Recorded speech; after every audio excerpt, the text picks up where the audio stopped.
Hello students. तो आज की वीडियो लेसन में अपन कुछ साइंस फैक्ट फन फैक्ट की बात करेंगे और वो है बिजली चमकने का कारण। कि बारिश हुई है इसीलिए मेरे दिमाग में ये आइडिया आया कि क्यों ना ये रीज़न बताया जाए आप सबको कि आखिर में ऐसा क्या होता है कि आसमानी बिजली जो है वो चमकती है। और कहीं कहीं जगह पे अपन सुनते भी हैं कि बिजली गिर गई, इतने लोगों की मृत्यु हो गई, ये हो गया वो हो गया। तो इसके पीछे का रीज़न है क्या एक्चुअल, वो आज की वीडियो लेसन में मैं आपको बताऊंगा। छोटी सी वीडियो है, देखिएगा, ठीक है। और अपने आसपास वाले चाचा ताऊ को भी आप लोग बताइएगा, उनसे पूछ के। तो ऐसा होता क्यों है, आपने छोटी क्लास में सिंपल सा एक एक्सपेरिमेंट पढ़ा होगा जिसमें जो कॉम्ब होता है, कंघा जिसे अपन बोलते हैं, उसे आपने सर पे रब किया है, घिसा है, और जो कागज के टुकड़े हैं उसके पास में लेकर गए तो क्या होगा। वो जो कागज के टुकड़े हैं वो उसकी ओर अट्रैक्ट होते हैं, आकर्षित होना स्टार्ट हो जाते हैं, और जब आकर्षित होंगे तो वो इस पे चिपक जाएंगे। या दूसरा एक्सपेरिमेंट आपने किया होगा जिसमें जो बैलून होता है, गुब्बारा होता है, उससे अगर आप कपड़ों से रगड़ेंगे और उसके बाद में वापस से कागज के टुकड़े लेंगे तो क्या होगा, वो एक दूसरे से अट्रैक्ट होंगे, आकर्षित होंगे। तो उस समय होता क्या है, वैसे एक फिजिक्स का ही टॉपिक है ये, स्थिर वैद्युतिकी का, ठीक है। स्थिर वैद्युतिकी का ये टॉपिक है, स्टैटिक इलेक्ट्रोस्टैट जिसे अपन बोलते हैं। तो जो चार्ज होते हैं, जो पॉजिटिव और नेगेटिव चार्ज होते हैं, जब आपने कंघे को सर पे रगड़ा है या गुब्बारे को कपड़ों से रगड़ा है तो क्या होता है कि दो प्रकार के चार्ज होता है। एक होता है धनावेश, धनात्मक आयन, और दूसरा होता है ऋणात्मक, पॉजिटिव और नेगेटिव आयन जिसे अपन बोलते हैं। तो उनका यहाँ से प्रोडक्शन होता है। और सिंपल सी साइंस यही कहती है कि प्लस और प्लस होगा तो उसके बीच में, मतलब सेम प्रकार के आयन होंगे तो उसके बीच में होगा प्रतिकर्षण, ठीक है। और माइनस माइनस होगा तो उसके बीच में भी क्या होगा, प्रतिकर्षण होगा, सेम। लेकिन अगर प्लस और माइनस एक दूसरे के पास में आ रहे हैं तो उस केस में इनका होगा आकर्षण। उस केस में इनका क्या होगा, आकर्षण। तो सेम वैसा ही होता है कंघे वाले केस में।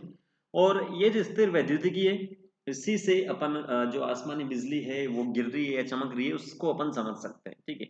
दूसरा एक एग्जांपल और है कि कभी कभी ऐसा होता है कि अपन किसी कारपेट पे चल रहे हैं घर के अंदर या किसी ऑफिस में, ठीक है, जो अपना कारपेट है नीचे होता है, उस पर अगर आप चल रहे हो और फिर अचानक से किसी दरवाजे को खोलते हो तो आपको ऐसा लगता है कि झटका लगा है वहां पर, ठीक है। तो उसके भी पीछे का रीजन यही है, स्थिर वैद्युतिकी। क्योंकि जब चलते हो आप तो कुछ ना कुछ जो आयन है आपकी बॉडी में चले जाते हैं, ठीक है, क्यों, घर्षण की वजह से। क्लियर, घर्षण की वजह से आपकी बॉडी में कुछ आयन चले जाएंगे। और जो दरवाजा है उसे आप लोग खोलते हो तो जिस पॉइंट से, क्योंकि वो मेटल का बना होगा, अगर नॉन मेटल है तब तो कोई बात नहीं करेंगे। मेटल का मतलब जो दरवाजा है वो अगर धातु का है या जिस भी हैंडल को आपने पकड़ा वो धातु का है, तो जैसे आप उसे टच करोगे तो पॉजिटिव नेगेटिव जो चार्ज है उनके बीच में अट्रैक्शन होगा। तो ऐसा अपने को फील होता है कि कुछ सेकंड के लिए या कुछ माइक्रो सेकंड के लिए एक झटका सा अपने को फील होता है, तो वो भी स्थिर वैद्युतिकी से ही होता है। तो सेम ऐसे ही साइंस अपन लगाते हैं जो थंडर स्टॉर्म होता है, आसमानी बिजली होती है उसके अंदर, ठीक है। तो आसमानी जो बिजली होती है उसके अलग अलग प्रकार होते हैं। क्लियर, इसे अपन अलग अलग प्रकार की अपन बात कर लेते हैं सिंपल, उसके बाद में इसे देखेंगे कि एक तो अगर अपन बात करें कि आपने सिंपल सा सुना होगा कि जो समुद्र है या जो अपना जल का संसाधन है वहां से जो पानी है, वाटर है, उसका वाष्पोत्सर्जन होगा और वो ऊपर आसमान में जाने के बाद में क्या करेंगे, वाष्पोत्सर्जन होने के बाद में बादल बनाएंगे वो, ठीक है। वो वहां पर बादल बनाएंगे। और बादल बनाने के बाद में जो जल की बूंदे हैं, जो H2 अगर एक दूसरे के साथ में संघनित हो गए तब तो वो ठोस में परिवर्तित हो गए, और अगर नहीं हुए तो वो द्रव में ही है। अगर वो ठोस में है और उसका वेट यहाँ से बढ़ता जा रहा है, वजन उसका बढ़ता जा रहा है, तो क्या होगा, एक टाइम ऐसा आएगा कि वो वापस से यहाँ पर नीचे आएगा गुरुत्वाकर्षण की वजह से। और गुरुत्वाकर्षण की वजह से जब नीचे आ रहा तो हो सकता है कि ये जो बूंद है ऊपर से नीचे आते आते, या जो बर्फ जमी है ये ऊपर से नीचे आते हैं, छोटी छोटी जो जल की बूंदे उसमें कन्वर्ट हो जाए, इसमें परिवर्तित हो जाए। और अगर परिवर्तित नहीं होगी तो इसी फॉर्म में अगर वो नीचे आता है, छोटी छोटी जो ठोस बूंदे हैं या जिसे अपन बोल रहे हैं जो अपना बर्फ है, उसी फॉर्म में आएगा तो अपन बोलते हैं कि ओले गिर गए साहब, ठीक है। वैसे मोस्टली तो ये पिघल जाता है, लेकिन कुछ कुछ कैसे जैसे भी होता है जिसमें नहीं पिघलता तो ओले गिरने वाले कैसे आता है। तो होता क्या है कि जो बादल यहाँ पर बने हैं, जो बादल यहाँ पर बने हैं तो उसमें भी जो बूंदे होती है, जैसे एक बूंद ये थी, ठीक है, दूसरी बूंद ये थी। तो इनमें भी क्या होता है, गति होती है, मूवमेंट होता है, तो हो सकता है ये इधर जाए, हो सकता है ये इधर आए। तो इनके बीच में जब ये आपस में एक दूसरे के कांटेक्ट में आते हैं, संपर्क में आते हैं, टकराते हैं, तो जो चार्ज है, जो पॉजिटिव और नेगेटिव जो चार्ज मैंने आपको बताया था, धनात्मक और ऋणात्मक जो चार्ज था, वो यहाँ से क्रिएट हो जाएगा, वो यहाँ से बन जाएगा। और वो जब बन जाएगा तो अगर उसके बीच में आकर्षण होगा, क्योंकि समान समान के बीच में तो प्रतिकर्षण होगा, तो वो दूर दूर जाएंगे, चाहे पॉजिटिव पॉजिटिव हो चाहे नेगेटिव नेगेटिव। लेकिन अगर असमान होंगे तो अगर वो एक दूसरे के पास में आएंगे, आकर्षित होंगे, तो जो आसमानी बिजली है वो चमक सकती है। तो उसके भी अलग अलग प्रकार हैं। या तो हो सकता है कि वो चमक के आसमान में रह जाए, ठीक है, हो सकता है कि जोर से वो आवाज करे, ध्वनि करे, और हो सकता है कि वो जमीन पर भी आ जाए। तो उसके भी अलग अलग प्रकार है, वो प्रकार अपन यहाँ पर देखते हैं। तो सबसे पहला जो प्रकार है वो होता है क्लाउड टू क्लाउड।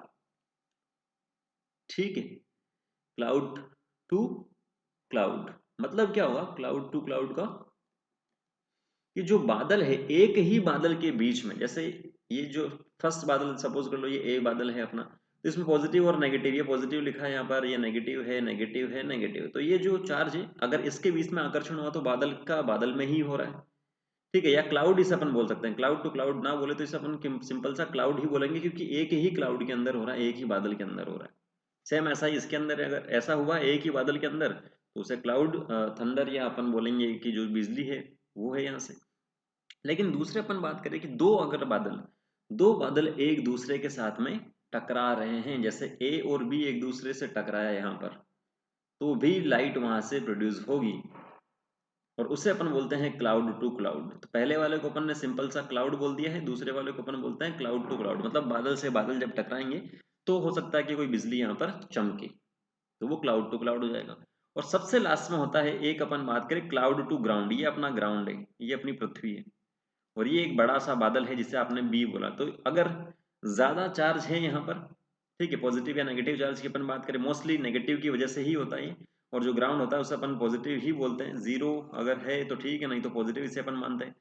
तो जो ऊंची सरफेसेस होती है, जैसे बड़ा पेड़ हुआ, बड़ी इमारत हुई, तो जो बादल का नेगेटिव चार्ज है और जो ग्राउंड का पॉजिटिव चार्ज है, वो अगर एक दूसरे के कांटेक्ट में आते हैं या वो एक दूसरे को अट्रैक्ट करते हैं, तो वो जो बिजली है वो जमीन पर गिर जाएगी। ठीक है, तो वो आपको सिंपल सा ध्यान में रखना है।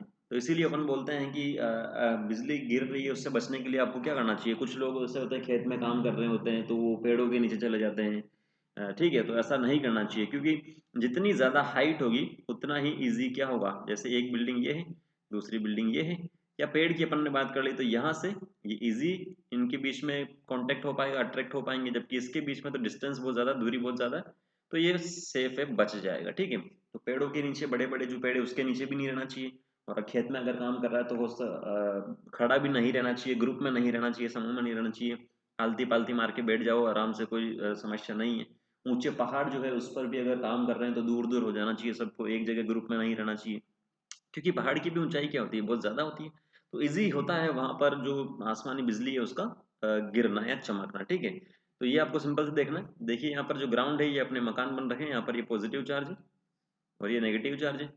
तो यहाँ से पॉजिटिव नीचे से ऊपर की ओर जा रहा है, और नेगेटिव जो बादल है वहां से आ रहा है, और तो जैसे यहाँ से ये क्या होगा, बिजली ये चमकेगी या कड़केगी। एक बार जो बिजली कड़कती है उसकी इंटेंसिटी अलग अलग हो सकती है। लगभग लगभग जो तापमान है, बिजली जो यहाँ से कड़क रही है, जो बिजली जो चमक रही है, उसका 27,000 डिग्री सेल्सियस के आसपास उसका तापमान होता है, जो बहुत ज्यादा होता है अपने आप। ठीक है, और वेलोसिटी भी बहुत ज़्यादा होती है। अगर इस बिजली को, क्योंकि ये एक टाइप की एनर्जी ऊर्जा, अगर इसे स्टोर कर लिया जाए तो किसी एक बड़े शहर की 24 घंटे की बिजली अपन यहाँ से प्रोड्यूस कर सकते हैं, बना सकते हैं।